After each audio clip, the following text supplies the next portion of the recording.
When I opened the restaurant, it was I was on track to hit my high case scenario, and I will tell you that it was. I learned very quickly that I wasn't pricing my products correctly, because I could have easily paid off the bank in the first year of the restaurant being open. Yeah, it was amazing, but I didn't, because I had my menu items weren't priced where they should be. So understanding what for instance, in my business and what I'm doing, 10% of my gross is what I should make. Okay. After everything, 6% to rent, payroll, in my business, about 30%. Food cost should be about 28%. So, I realized very quickly that I wasn't charging what I should.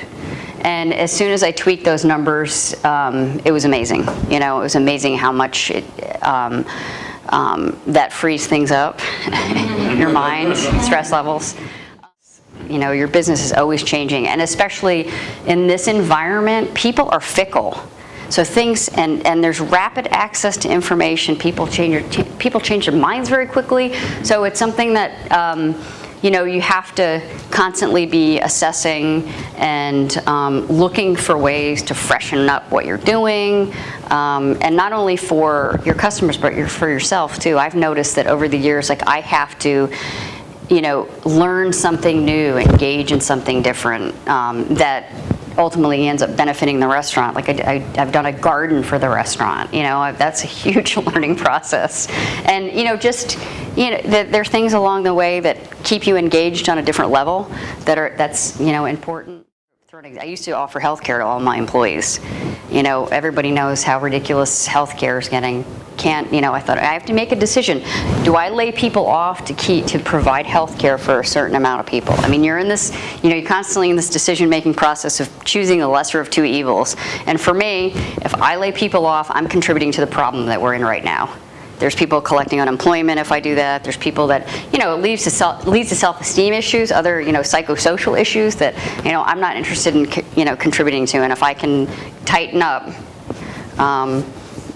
then I won't have to contribute to the those negative things that are swirling around us these days.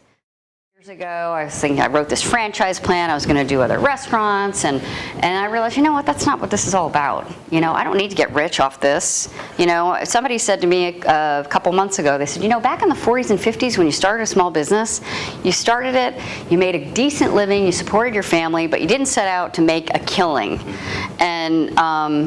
And you may make a killing, but that's not your mindset. And I think, unfortunately, in our culture, that is a mindset that sort of gets us focused on the wrong end goal. I mean, finances, yes, of course, are important, but that's one variable in your entire business organization.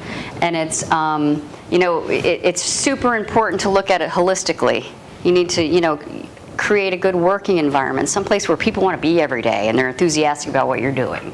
You want to, I got super engaged with the community. I became very philanthropic. That hasn't been as ubiquitous the last 3 years as it was my first 8 or 9 years, but still that's important to me. I mean, you have a community that's supporting you, you should give back to them. Mm-hmm.